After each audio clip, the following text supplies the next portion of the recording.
disseram que a minha mesa era tal, eu fui para essa mesa. Nessa mesa, então, estava o ator Felipe Caroni. E Lúcio Mauro, não sei por que motivo, em algum momento, acho que a Tônia Carreiro citou e disse para o Caroni: o Renato Prieto é um jovem e também é espírita, além de ator.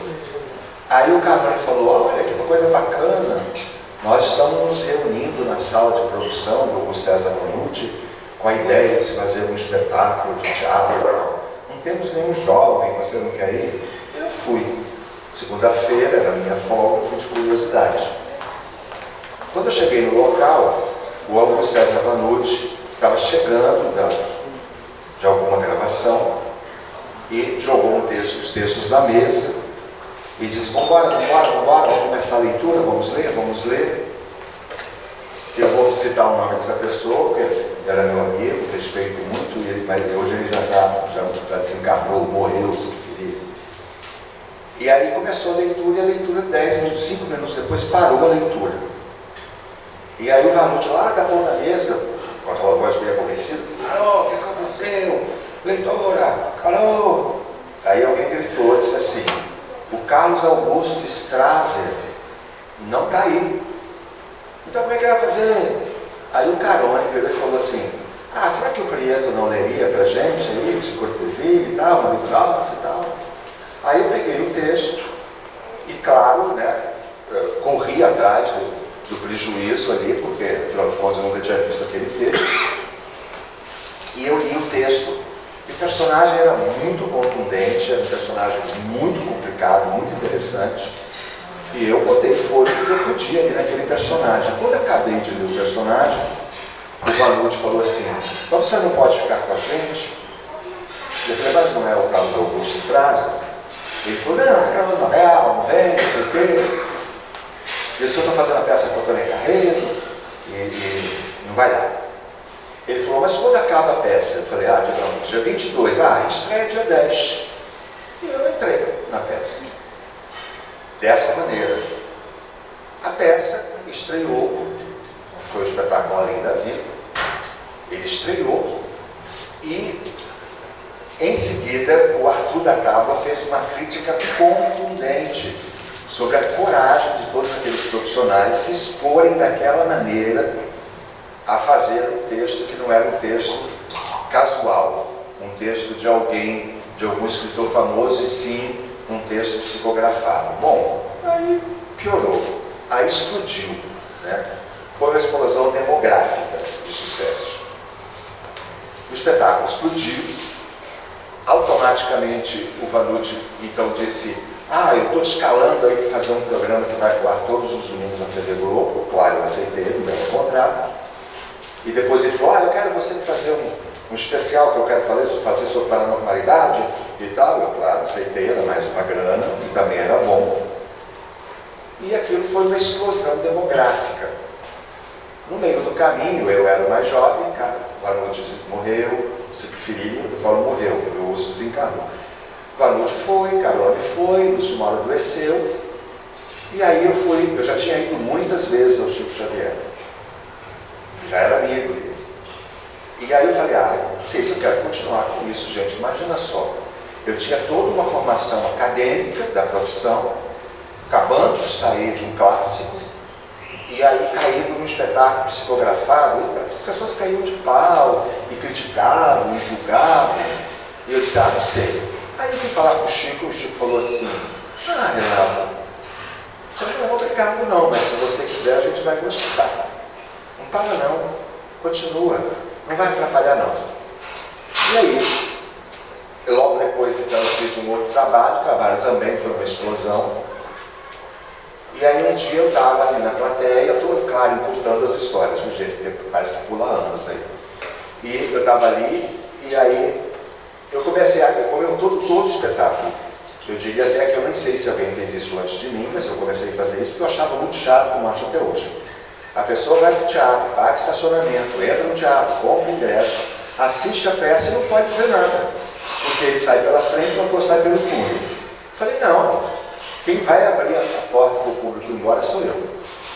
Então eu comecei a criar um sistema que deu certo, E quem abria a porta para o público ir embora era eu. E isso criou uma intimidade, foto, bate-papo, conversa. E isso fez com que eu a estranhasse, assim. Parecia que aquele cara já estava naquele teatro há 2 dias. Aí eu perguntei para a minha administradora, ela falou, não, mas é a terceira vez que ele vem aqui no teatro, tá com os americanos aí. Bom, aí ele resolveu falar comigo, lá pelo 3º dia. Eu disse que não podia falar naquele dia, resolvi que tomaríamos um café no dia seguinte e conversaríamos. Então ele virou e falou assim, aquele cara era o fulano de tal da 20th Century Fox, aquele, não sei quem, o Brasil falou, e eles pensam que você deve ser o protagonista do filme que eles vão produzir, um filme de $10 milhões, uma produção da história do cinema brasileiro. E eles pensam que você deve ser o protagonista, você quer ser treinado por um americano, vai demorar meses e tal. Eu falei, ok, desde que não seja no horário do meu teatro, e aí começou aquela saga, que foram 6 meses de treinamento. No final eu tive que emagrecer 54 dias, ou mais ou menos. Eu emagreci 20 e poucos quilos para fazer algumas cenas e tal. Bom, aí o filme estreou, foi uma outra explosão. 5 milhões de pessoas no cinema, 40 milhões de pessoas em todas as mídias, repetição e televisão, 60 países, me levou para fora, Portugal, Alemanha, Suíça, Europa, Broadway, enfim. E eu fui embora e houve esse sucesso todo. Quer dizer, tudo isso foi parar onde parou aqui, porque eu fui na casa do Irmão Cury almoçar com a Tônia Carreiro, e porque era mesmo, eu fui no Canônico enquanto essa história toda. Então eu vou contar uma história para vocês, que eu gosto de contar. Por quê? Porque eu acho que esse momento é um momento muito delicado. Eu posso garantir para vocês, eu acabei de fazer uma live agora, e eu posso dar minha palavra de honra para vocês. Só para vocês terem uma ideia, eu postei a foto que eu estou no hotel, que é minha amiga, eles são meus amigos há muitos anos. Eu postei uma foto minha tem 2 horas. Pode apertar o telefone lá, tá? Quase 7 mil visualizações no hotel, quase 7 mil. Antes disso eu postei uma outra foto, tá com 10 mil, e postei logo antes uma homenagem a Sete Bruno, tá com 21 mil visualizações, uma loucura. E aí, essa exposição toda, eu estou falando isso porque ela só acontece, por quê? Por causa da pandemia, a morte bate na porta de todo mundo toda hora. Então, existe vida após a morte? Tem reencarnação? Tem reencarnação? Será que a vida continua? Não continua? Óbvio, nesse trelelê, a Disney Company foi e comprou o filme da Fox e jogou ele na Amazon Prime. Uma nova explosão demográfica. Aí eu conto o que aconteceu depois e eu vou falar para vocês um texto que eu gosto de falar, que eu já falei no espetáculo, com a grande vantagem que é informar o seu errado, você está frito, eu posso parar. E que eu quero falar esses 2 textos, porque eu acho que não adianta fazer um texto aqui de dramaticidade, mostrar para vocês, enfim, as minhas capacitações como ator em todos os planos, porque isso aí você vai lá no filme ver, nos filmes que estão na Netflix e tal, vai lá e ver, né? Eu não estou aqui para esse tipo de coisa. Eu prefiro mais, então, falar esses 2 textos, esse texto, que é um texto que faz a gente pensar exatamente por essas situações, que é mais ou menos assim. 3 árvores nasceram no alto de uma colina. E as 3 árvores tagarelavam o tempo todo, uma com a outra, conversavam, batiam papo, faziam perguntas. O que você vai ser quando você crescer? O que você vai ser quando você crescer? E a primeira árvore disse, eu quero ser um baú. Mas no meu baú só vai entrar ouro, joias, pedras preciosas. A segunda árvore disse, eu quero ser um navio. Mas no meu navio eu só quero que realmente entrem reis, rainhas, grandes celebridades. E a terceira árvore disse, eu não quero nada disso. Eu quero continuar aqui nessa colina onde eu nasci. Quero continuar por aqui. Quando as pessoas chegarem lá embaixo no início do vale, vão olhar para cá e vão dizer assim, nossa, como Deus é grande. Só que os lenhadores não conhecem os sonhos das árvores.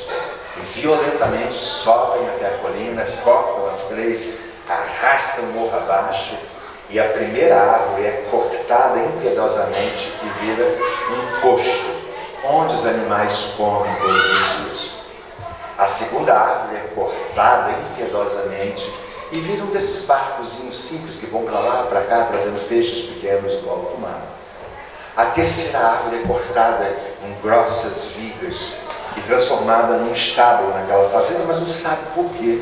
Ali sobraram 2 vigas e deixaram elas no canto à espera de uma futura utilização. Passado um longo tempo, entra nessa cidade Maria, acompanhada de Maria e José, e não sabendo aonde colocar o seu bebê, colocam naquele coxo de animais. E o coxo, de alguma maneira, ele compreende que ali está uma criança, que de alguma maneira vai ser filosoficamente importante para um grande número de pessoas ao longo da vida. E o coxo agradece por aquela oportunidade. Um dia esse menino cresce, vira um homem, sai por aí viajando, filosofando, contando histórias, volta, um dia está muito cansado, vê aquele barco ali encostado perto do mar, se deita ali para descansar um pouco, vendaval, ventanias, trovões, trovoadas. Com a moral que ele tinha, levanta, estende a mão e diz: que se faça paz. E o mar serena, os raios param, o mar fica tranquilo, e o barco agradecido compreende que ali está aquele menino que virou um homem, que de alguma maneira tem filosoficamente alguma coisa importante para dizer para as pessoas ao longo dos séculos. E fica muito agradecido por aquela oportunidade. Passado um longo tempo, aquelas 2 vigas que tinham sido jogadas ali num canto, em estábulos esquecidas, elas são retiradas de lá, uma pregada a outra no formato de uma cruz, e nessa cruz é pregado este homem, é pregado este menino. A árvore, a princípio, se sente horrível, cruel, um homem pregado nela, mas de alguma maneira lá no inconsciente dela ela compreende que aquele homem que estava pregado ali tinha feito alguma coisa que tinha mudado o sentimento, o comportamento das pessoas ao longo daquele período. E fica muito feliz e agradece aquela oportunidade. Todas as árvores tiveram seus sonhos e desejos, como acontece conosco, e de alguma maneira elas acharam que tinham perdido o sonho ou a sua oportunidade, como acontece conosco. Mas na verdade eles às vezes acontecem muito maior do que qualquer um de nós pudesse estar esperando ou achar que merece essa oportunidade. E as 3 dizem: graças a Deus. É isso.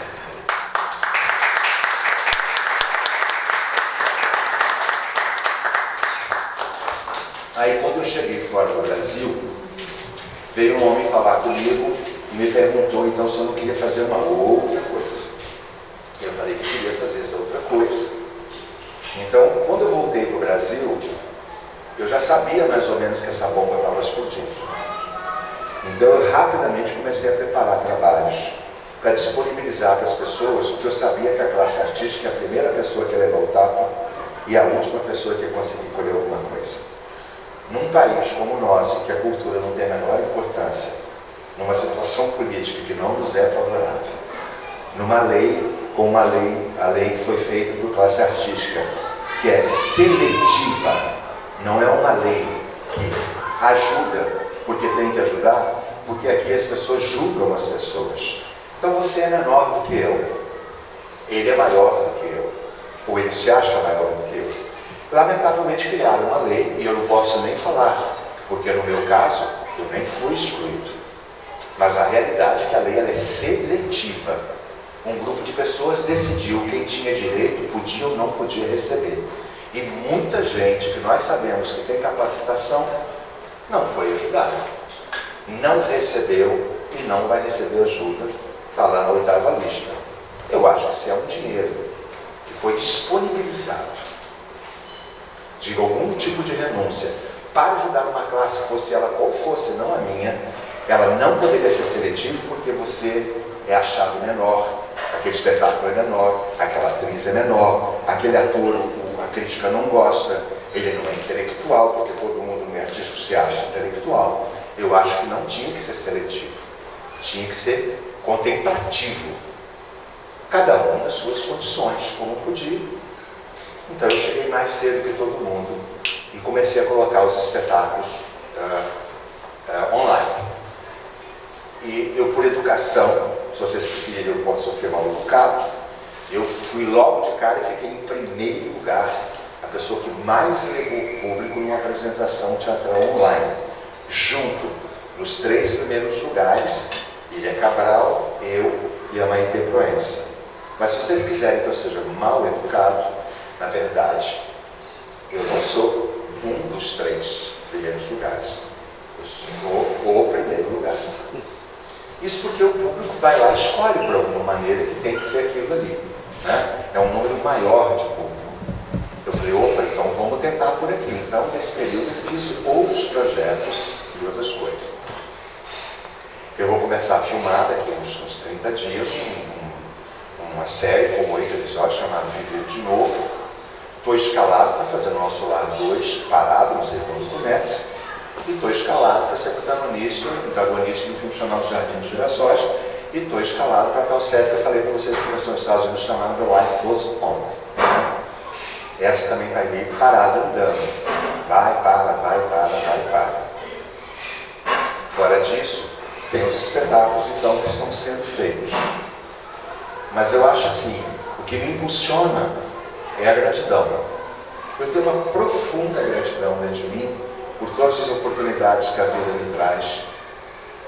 Não me acho diferente de ninguém, não me acho melhor do que ninguém, não acho que eu sou mais especial que ninguém, não tenho uma dificuldade imensa de lidar no meio artístico, imensa, porque eu não sou starcista, eu não sou essa coisa estrela.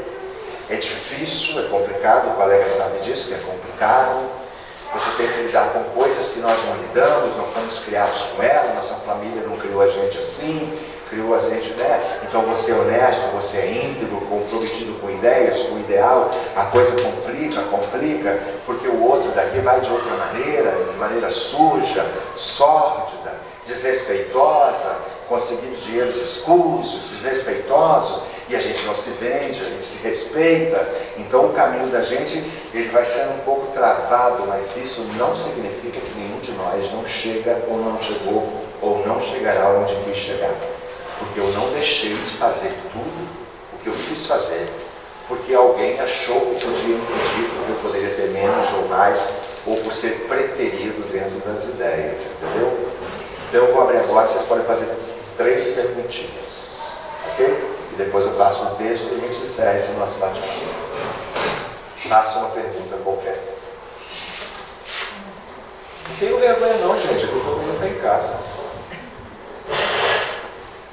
Quem vai fazer a pergunta? Eu queria fazer uma, Renato, mas não tem nada a ver com o que você contou. É curiosidade mesmo, que o nosso papo ontem, depois do espetáculo, foi tão legal. E aí você citou Marisa, citou Bibi, citou tanta gente legal. Você é um homem com uma convivência tão grande e conheceu tanta gente, tantas pessoas. Eu queria que você me dissesse assim, de todas essas pessoas importantes, celebridades, pessoas que fizeram a nossa história, a história do nosso teatro, da nossa arte, qual delas assim te tocou mais como personalidade e por quê? A vida, ela me encaminhou o tempo todo para o lugar. É incrível isso. Na peça que eu citei para vocês, tinha que ter uma empresa jurídica. A empresa era Ari Fontoura, Felipe Caroni. E o Caroni já era idoso e confiava muito em mim, dizia, Renato, resolve essa parte aí com a administradora. O que me obrigava a semanalmente ter que ir no escritório que nos representava, não só a nossa, como vários outros artistas da classe artística, de João da Silva a Fernanda Montenegro. Então, a circunstância me colocou dezenas de vezes trancado na mesma sala que a Fernanda. Dezenas de vezes. E dela, por exemplo, eu acabei ouvindo algumas coisas, por exemplo, assim, 2 coisas que eu guardei. Uma, sobre a dificuldade dentro do processo da honestidade. E ela perguntou, quantos anos de profissão? E eu falei, por exemplo, 12 anos. Ela falou, ainda faltou muito. Eu só considero que alguém da profissão, após 20 anos de existência, de insistência, de continuidade. Então voltamos a conversar quando você tiver 20 anos. Uma segunda coisa que ela me disse aí foi, que também foi muito importante para mim, para todos esses trabalhos que eu estou falando para vocês. Ela disse, enquanto for o outro que fizer para você estar dentro, ele sempre vai te colocar onde você quiser, onde ele quiser. Mas quando você se associar a ele, você vai discutir com ele aonde você vai ficar junto com ele. Ela quer dizer nas postagens do nome, qualificação, nas entrevistas.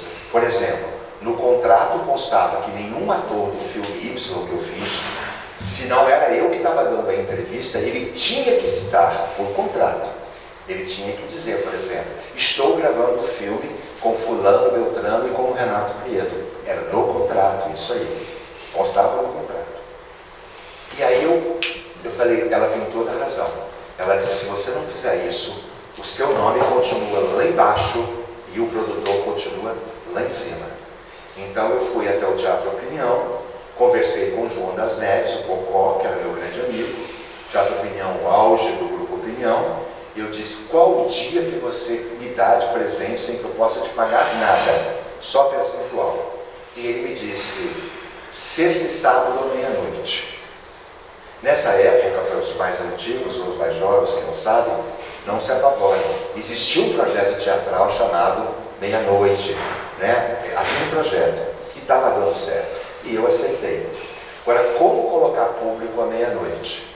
Então eu consegui um autor que estava muito em voga, que era o Carlos Eduardo Novaes, que escreveu um texto só para mim no perfil, e na semana da estreia, então, eu fiz da seguinte maneira. Eu convenci o João das Neves porque eu tinha convencido o Carlos Eduardo Novaes.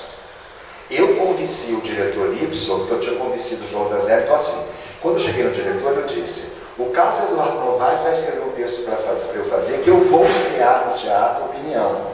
Você gostaria de dirigir? Ele aceitou. Então, com a quarta pessoa eu diria, por exemplo, o Carlos Eduardo Novaes aceitou, o Teatro Opinião vai fazer o estrear, o fulano vai dirigir, quanto você pode me ajudar? Você entendeu? Eu fui por etapa.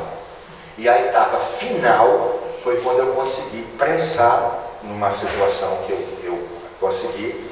A Leda Nagel, ela era apresentadora do jornal Hoje e tinha uma agenda cultural na sexta-feira especial. E eu disse, o fulano fez isso, que o Beltrano fez aquilo, no teatro tal. Como é que eu faço chegar na boca do povo, se você me ajudar? E ela jogou uma matéria na sexta-feira, bombástica, o teatro cabia 450 pessoas, tinha 1.600 na porta. O espetáculo explodiu com uma vantagem. Claro, matematicamente eu fiz as contas. 25% era dele, mas 75% era meu, que dava X% para algumas pessoas e no mínimo ficava com 50%. Então vocês multipliquem 50% de 800 pessoas, vocês vão ver quanto eu ganhava por semana. 2 meses depois eu tinha dinheiro para me autoproduzir.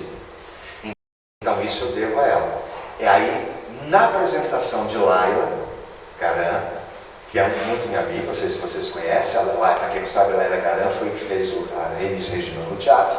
Nos encontramos então, desse dia, digamos, 15 anos depois, então já eram 25 anos dos tais 10 lá de trás.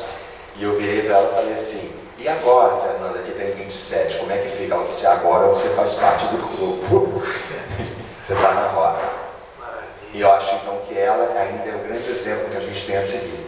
Então nessa classe nós temos grandes exemplos como ela e tantos outros que eu posso citar por educação, não vou citar outros. Mas eu posso citar muitos, como o próprio Paulo Outran e tantos outros, que dignificam a nossa profissão, que não envergonham a nossa profissão, que não se vendem por qualquer trocado. Eu faço lives às vezes, gente, que tem 4, 5, 6 mil pessoas por minuto.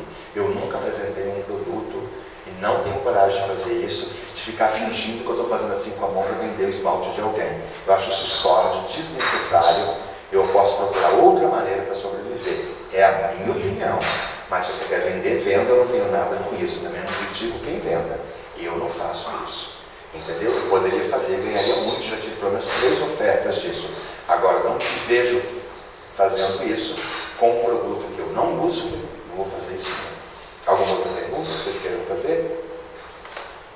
Pode fazer. Qual o projeto que você ainda sonha em fazer? Uma coisa que eu sonho em fazer? Um projeto que você já sonha.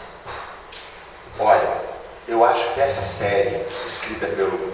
Depois vocês procuram, vocês vão ver. Esse rapaz, na minha opinião, é uma melhor intelectual da faixa de 35 anos brasileiro hoje. Ele hoje escreve para Piauí, é o representante do jornal The Guardian, o europeu no Brasil.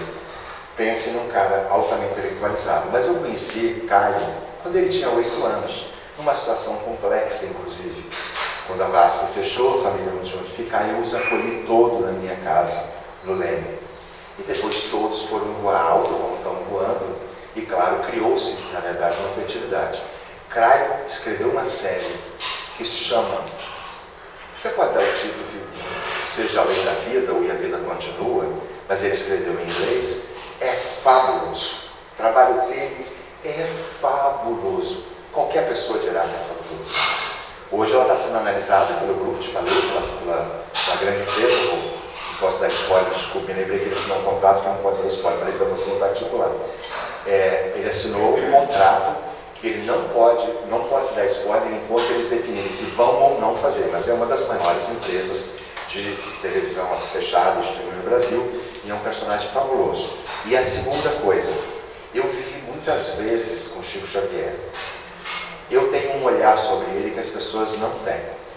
E com o uso de tecnologia, que eu já usei nesse espetáculo que eu fiz nos Estados Unidos, então eu sei que é possível, eu gostaria de entrar em cena 100% igual fisicamente a ele, com o uso de maquiagem e com truque de iluminação, isso já existe essa possibilidade, e o meu trabalho é o trabalho de interpretação, de chegar a ele, o jeito dele, entendeu? Para que as novas gerações saibam quem é esse homem. Independente de escolha filosófica, de ser ou não ser, acreditar ou não acreditar. As pessoas precisam saber de perto quem é este homem. Para vocês terem uma ideia, só para dar uma ideia para vocês, a NASA mandou um grupo no Brasil para medir o campo de eletricidade em torno dele, porque ele era um médium muito falado. Eles tinham conseguido chegar nessa medição de campo em torno de uma pessoa em outros países a 5, 6 metros. Eles desistiram quando chegaram no final da praça do outro lado da casa dele. Eles desistiram. Porque no mundo inteiro eles no máximo tinham conseguido 4, 5 metros de raio. E eles desistiram quando eles chegaram nessa praça, uma praça, sei lá, de 600 metros, eles desistiram de continuar fazendo, porque continuava o campo, entendeu? Em torno dele. Era uma coisa assim excepcional. Vai ser difícil achar outro. Então eu queria contar essa história do meu jeito, das minhas conversas com ele. Eu vou contar para vocês hoje. Num desses momentos, meu querido sabe disso, que também artista sabe, minha querida Ana também, eu estava muito chateado. Essa porcaria de categoria de trabalho, sabe? Cara, eu sou obrigado a ficar ouvindo essas responsabilidades, coisas que a gente não quer assistir em qualquer profissão, gente. Mas nessa, vocês têm que se lembrar que o cara quer aqueles 5 minutos lá, né? Aquilo mata a cabeça de algumas pessoas, né? As pessoas, imaginam, por exemplo, se elas fossem, quando eu fiz a Europa, eu fui recebido com todas aquelas honrarias que eu não mereço todas, na Universidade de Coimbra, e ganhei todas aquelas honrarias. Esse pessoal não sabe o que é respeito realmente, né? Na verdade, as pessoas não sabem. E eu fui para lá, falei, Chico, eu estou tão chateado, porque assim, não me chamam para o grupo porque eu não uso droga, não me chamam para o grupo porque eu não me drogo, não me chamam para o grupo porque eu não bebo, não me chamam para o grupo porque eu não fumo, não me chamam para o grupo, chama ele por isso. Então, a gente vai sendo meio colocado, você sabe disso, né? A gente sabe a qualificação, gente. O que salva a gente, eu falo a gente porque são 2 atores, o casal aí. O que salva a gente, é a qualificação do nosso talento. Porque as pessoas não têm como passar por cima disso, né? Não tem como passar por cima disso. Eles têm que engolir isso aí. Que, por exemplo, no meu caso, por exemplo, eu não passei pelos testes com a Fox, eu derrubei 100 pessoas no teste. Desculpa, preciso falar isso com vocês. Eu derrubei 100 pessoas. Botava 3 na minha frente, eu derrubava. A maneira ética de falar, ou humanista ou poética. Eles botavam 3, eu derrubava. Chegou uma hora que ficou 20, eu derrubei 10, 8, 7, 6, 5. Então não venha me dizer, por exemplo, que eu conseguia assinar o contrato com a Fox para 3 filmes, porque porque eu sou engraçadinho, bonitinho, do olho verde. Não, eu derrubei 99 pessoas do teste. Então, por favor, nós merecemos esse respeito dessas pessoas. Mas no Brasil, isso aqui, né? É um pedacinho, vamos lá. Então, assim, esses trabalhos eu acho que eu gostaria muito de contar essa história nessa visão, entendeu? Mas a minha eles não pegam mais. Porque eu costumo dizer o seguinte, ator tem que ter CEP. Eu digo isso. Porque se eu não gosto, eu volto para o meu CEP. Se eu não concordo, eu volto para o meu CEP.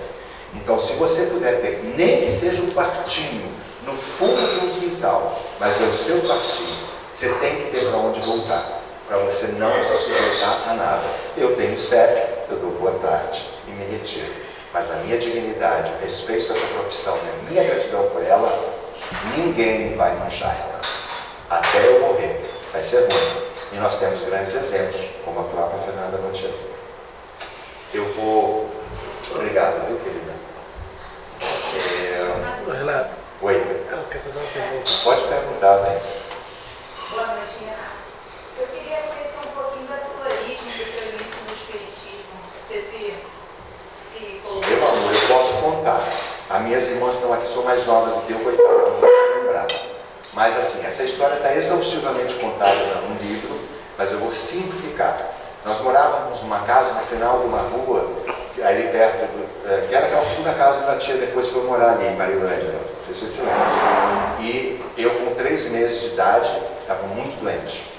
Eu sou afilhado de um grande médico e não achava solução. E aí um dia a mamãe indo da sala para o quarto, eu sou o 3º filho, bateram na porta. A varanda dessa casa era gradeada. Mamãe guardava a chave no alto assim, naquelas coisas de botar bombons, né? E mamãe abriu a porta e tinha uma mulher na varanda que se apresentou para ela. Mamãe me contava essa história, eu aprendi a contar a história porque mamãe me contava depois. Uma tia minha chamava tia Fia, me contava.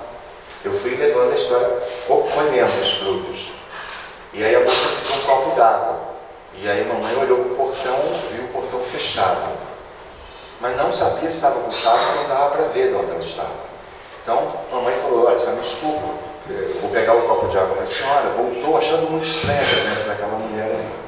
Mamãe deu o copo de água, e aí mamãe falou, a senhora fica à vontade, acabou, a senhora põe um copo de água aqui no mural da varanda, e porque eu estou com um filho doente, eu quero estar do lado dele.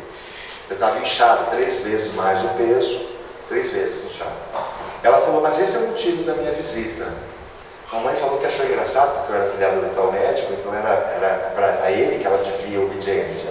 E ele já tinha dito que estava difícil o negócio.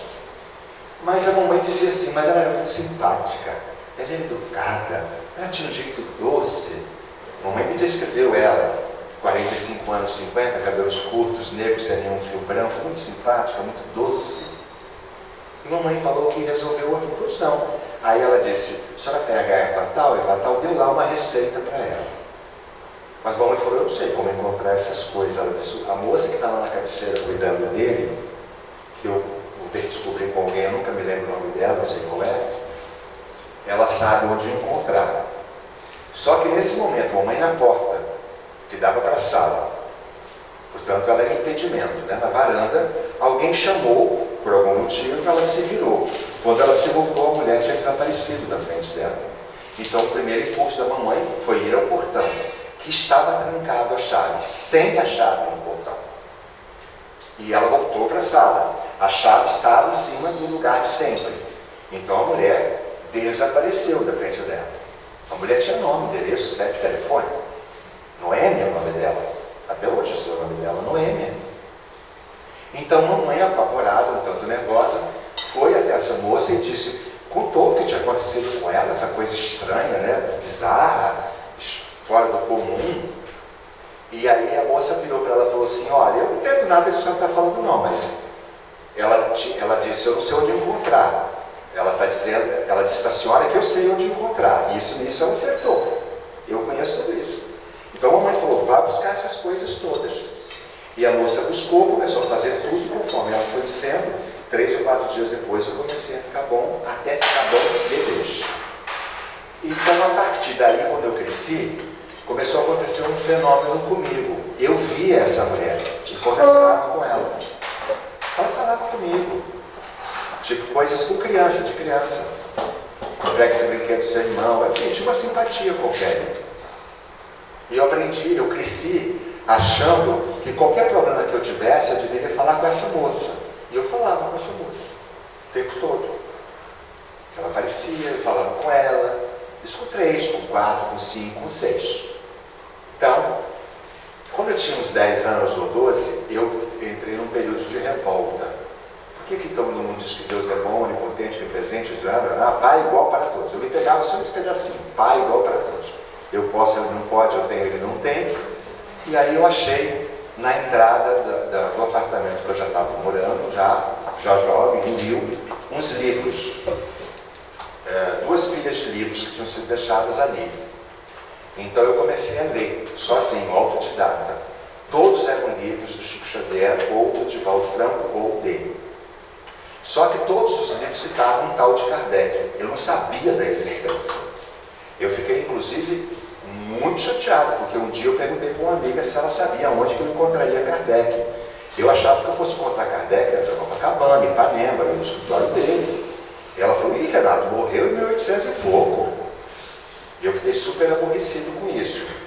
Mas eu continuei lendo e querendo saber como é que era. Por que aqui nesse livro a pessoa dizia para eu ler aquele livro ali, a página tal. Aí um dia eu estava sentado de frente e ali tinha meus livros. Eu achei estranho que tinha um livro que não era o meu livro. E fui lá pegar, era um livro encapado com papel do pão. De pão, quando eu abri, era o livro dos Espíritos do Allan Kardec. E aí eu comecei a ler aqui e comparar aqui. Eu, sozinho. Livro tal, página tal. Eu ia lá, comparava e tal. Até um dia que eu encontrei uma moça. Nós estávamos numa festa na casa de um médium chamado Jair de Ogum, e foram os artistas. Sônia de Paula, Elizabeth Savala, o que maravilha, minha vizinha no Leme, e mais Red Salles, Silvinho Cabeleireiro. E uma moça olhou na minha cara e falou assim, você está fazendo o que aqui? Eu disse, estou visitando com ele. Ela falou, você é a cara de um lugar que estuda Kardec. Eu falei, eu estou atrás disso aí. E aí, desde então, eu entrei nesse mesmo lugar, e eu estou até hoje, desde jovem, é um lugar pequeno, que vai 20 pessoas mais ou menos, onde se debate, se discute, se rasga, todo mundo muito culto, muito preparado. E desde então eu continuo estudando, entendeu? Mas assim, sem a menor vontade de impingir a qualquer pessoa essa possibilidade. Acho que cada um tem que encontrar a sua possibilidade. Essa foi a minha possibilidade. Então foi assim que eu despertei para estudar sobre o fenômeno, entendeu? Mas mesmo hoje, a minha intuição ainda é muito forte, assim. Tudo meu é muito rápido. Por exemplo, não vá por essa rua, cuidado, não dê atenção para o diretor, por exemplo. Vou dar um exemplo para vocês de um cara que vocês conhecem. No meio do sucesso da Além da Vida, me telefonou uma brasileira, dizendo, estou falando do escritório da Dreamworks aqui no Brasil, não sei de quem lá, e o senhor Taylor Hackford quer falar com você. Taylor Hackford, casado com a atriz Ellen Mirren, diretor do Advogado do Diabo, que era um baita sucesso naquele momento. A secretária dele é brasileira, te viu no teatro e ele quer conversar com você e vem no Brasil. E eu fui até ele conversar com ele, com ela ajudando o tempo todo. E o tempo todo que ele falava comigo, alguém dizia para mim assim, trata com respeito, seja atencioso, mas isso não vai dar em nada. Não é esse cara que vai fazer. E eu atendi ele muito bem, enfim, com respeito, muito mais da esposa dele do que por ele, eu acho, que eu tinha um carinho que ela era. E aí o tempo todo. Passado uns 3 ou 4 anos, eu estava no Teatro dos Grandes Atores, quando está o grupo que eu falei para vocês foram. E aí quando esse rapaz no dia seguinte conversou comigo sozinho na mesa, comendo um bolo de laranja, a pessoa, a mesma voz disse assim, presta atenção nesse moço, porque esse é que vai fazer. E eu prestei atenção, e fiz, e foi, e aconteceu. Não só o filme, como os contratos. Então eu sigo muito isso aí, eu presto bem atenção na minha intuição, até hoje ela não falhou, deu certo. Para que eu vou mudar de tipo, não é verdade? Só se eu fosse fogo. Até hoje deu certo. Por exemplo, se prepara que você vai sair do Brasil por um longo período. Pode contar 30 dias que o telefone toca. Se prepara que não sei o quê. Por exemplo, quando eu cheguei na Broadway, não foi de cara o sucesso, logo de cara. Mas encontrei um brasileiro, o brasileiro conheceu não sei quem, e eu virei capa do jornal, do New York. Aí, a TV Globo, que não é besta, foi atrás de mim, fez uma matéria e me jogou no meio fantástico no mundo inteiro. Aí o teatro, estava falando para vocês ontem, né? Ganhei dinheiro o suficiente para viver um bom período. Dólar, né? Foi ótimo. Fiquei de voltar, mas infelizmente veio a pandemia. Mas eu fui a Portugal e gravei um documentário lá também por eles, entendeu? Então eu tenho uma intuição muito grande. Não é a toda hora, não é como eu quero, não é do meu jeito. É assim. Tipo, se prepara isso, cuidado com aquilo, blá, blá. Está funcionando comigo, então independente de filosofia ou escolha, por exemplo, está dando certo. Para que eu vou mexer numa coisa que dá certo? Você entendeu? Tipo, como é que eu vou fazer para resolver o problema do meu técnico que fez uma cirurgia e que realmente é cara no momento da pandemia? Por exemplo, se for um problema que aconteceu um mês atrás, esse rapaz trabalha comigo há 22 anos, o que eu vou fazer? Tem uma família para sustentar. O que eu vou fazer? Eu tenho uma mania, gente, quando eu vou dormir, se vocês quiserem, use. Eu digo assim, o dia hoje foi maravilhoso, mas o melhor ainda está por vir. Todo dia eu digo isso. Eu acordo de que noite boa que eu tive, como eu dormi bem, mas o melhor ainda está por vir.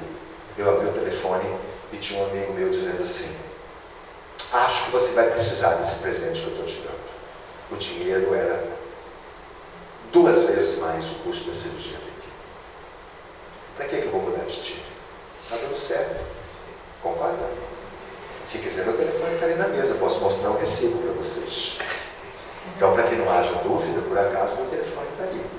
Ele diz exatamente isso: acho que você está precisando disso aí. E eu resolvi te ajudar. Eu acordei umas 11 horas, o recado dele recebeu 9h30, 10 horas da manhã. E o depósito já estava na conta e a cirurgia foi feita. Então, para que eu vou mudar isso, não é? É ótimo.